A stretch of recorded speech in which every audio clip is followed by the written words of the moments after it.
Thanks for coming. My name is Jeff Grabmeier. As you know, I do work with Pam, and my selections are also science and nature related. The first one even mentions chaos as well. The first one is actually an essay that I wrote called Storms of Life, which is about my experiences with weather in my life. This is available in the book Soul of the Sky, Explaining the Human Side of Weather, along with a lot more famous authors as well talking about it.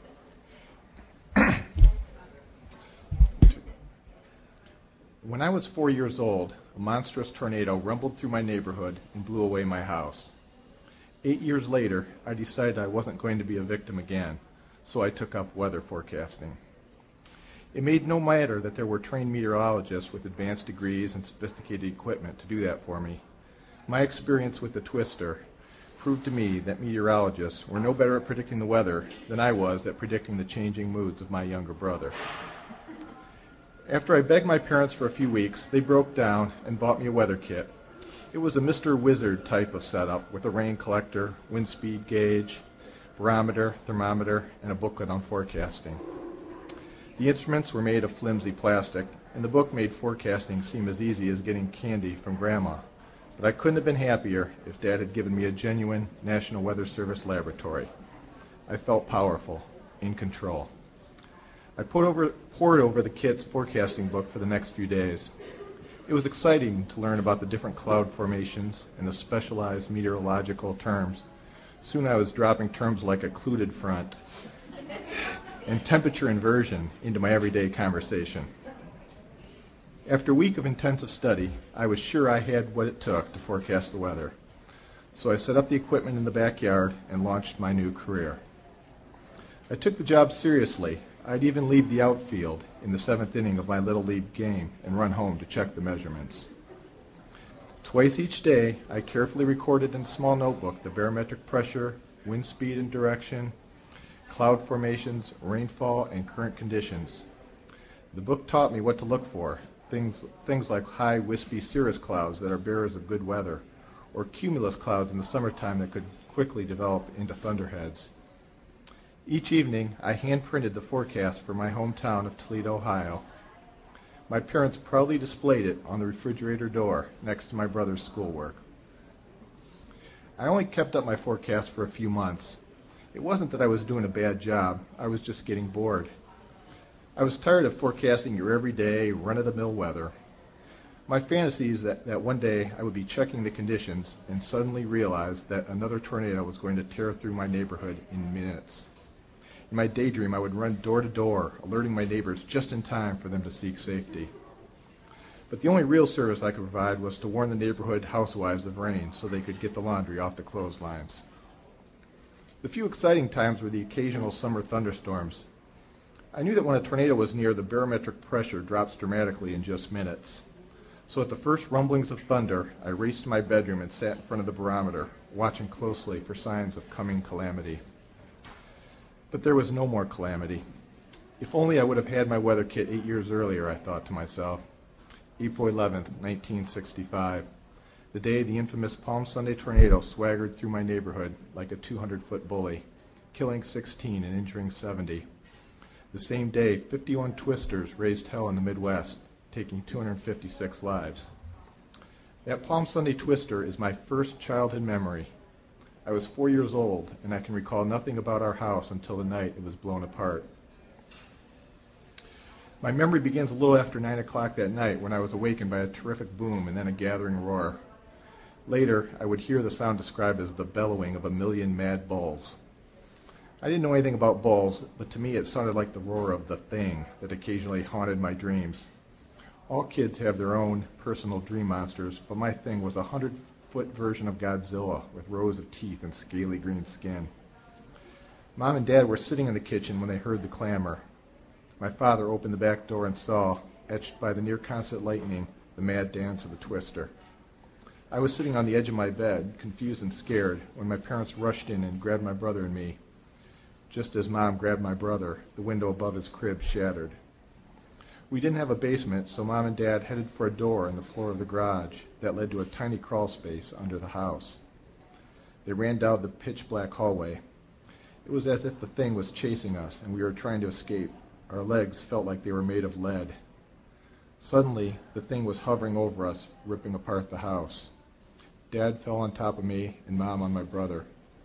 Everything we owned whirled around us as if controlled by poltergeist. I closed my eyes, protected underneath my father, and wondered what would happen when it caught us. But as quickly as it came, it was gone. As the roar faded, we stood up in silence. Surprisingly, none of us had suffered anything more severe than scratches and bruises. We looked up from the rubble that had been our home and into the turbulent sky. Our roof was gone. But we still had part of a roof. It belonged to a neighbor and now lay crumpled in our living room. In my bedroom, an asphalt shingle had been hurled with such force that it was embedded in a wooden closet door. We walked aimlessly around the debris as if we were waiting for the number 10 bus. A few days after the tornado, we moved into a mobile home in our backyard while workers cleaned up the rubble and built a new home on the foundation of the old. Each time a storm passed, I gazed out my bedroom window in the trailer and nervously eyed what was left of my old house. I thought a lot more about the weather than most 4-year-olds, trying to make sense of what happened to me. At that young age, I dealt with my fear on a superstitious level. I continued to think of the weather as malevolent, unpredictable, mysterious, and unknowable. I wanted to know how I could trust a world where even a cloud could get to me. As I grew older and went to school, I began to realize that the best way to overcome superstition was with knowledge. That's why I think I wanted a weather kit and why I read so much on meteorology. To an extent, it worked. I felt somewhat better when I learned about the hot and cold air masses and all the other forces that cause tornadoes. But other things I read didn't fit the neat scientific theories, or at least I thought they didn't. The freakish wonders caused by tornadoes and the almost deliberate way they spared some lucky souls seemed to fit more with my old superstitious views of the weather than with my developing scientific ones. I once read about a twister that hit St. Louis in 1896, which thrust a pine 2x4 through a solid iron wall 5/8 of an inch thick. I knew that tornadoes could produce winds up to 300 miles per hour, but such a terrific feat still sent shivers up my spine. Twisters seemed to consciously spare people who by all odds should have been injured or killed. A family in Madison, Indiana sought shelter in a bedroom closet when a tornado struck April 3rd, 1974. Every part of their house was knocked to the ground, except the closet where they hid. Tornadoes seem to have highly developed senses of humor, too. During a twister in El Dorado, Kansas on June 10, 1958, a woman was blown through a window and carried 60 feet. When she landed, she found a broken copy of the record Stormy Weather next to her. Real scientists might scoff, but to me it seemed tornadoes were playing pranks on the solid, immutable laws of nature. Tornadoes that destroyed houses and left closets standing, threw people in the air and gently sat them down, and hurled objects through steel walls seem more like malevolent demons than meteorological phenomena. When I started studying tornadoes, I had no idea that praying for the weekend and staying out of cars might be ways of protecting myself. But one scientific study seemed to suggest that. Researchers found that significantly fewer tornadoes occurred on the weekend than on weekdays. They speculated that auto traffic created little vortexes that, added together, could help account for some tornadoes. That knowledge didn't help ease my fears. If that were true, I felt I might as well make offerings to Aeolus, the Greek god of wind, than take heed in science. By this time I was too old to believe in the thing, and science didn't seem to offer the explanations I craved. But this Aeolus guy had a long history in literature, so maybe it was he who visited me one summer day when I was 17 years old. It happened when I was sailing an 18-foot sailboat with my father and brother out on Maumee Bay on the west end of Lake Erie. In the west, black clouds appeared and then quickly covered the sky as if they had foamed over a boiling pot. My father quickly headed the boat toward shore, but within minutes, Aeolus had blown the bay into a frothy white frenzy. All around us, sailboats capsized from the strong winds. We soon gave up any hope of reaching the mainland, and my father headed the boat for a small island about a half-mile away. But we knew that we had to drop the sails or we would capsize too. With no other choice, my father gave the helm to my brother and told him to steer toward the island. Dad left the safety of the cockpit and crawled onto the front deck to take down the smaller of the two sails. but he slipped on the rain-slicked deck and fell into the churning water. Luckily, as he fell, he managed to grab onto the forestay of the boat. Meanwhile, I struggled to release the cable that held up the large mainsail. After a pitched battle, I finally pulled the cable free, and the sail dropped. The boat slowed, and we drifted to shore. After this second close call with the weather, I began to wonder how many lives I had and how many Mother Nature was going to take away. For all I had learned, I still hadn't found a way to protect myself from the weather, and I still hadn't found a fail-safe way to know exactly what the weather was going to do. In many ways, my search was just a variation of one undertaken by many 19th century scientists who helped to find a set of scientific principles that would allow them to predict everything that was going to happen in the universe. That possibility was dashed in 1926 when a German scientist came up with the uncertainty principle.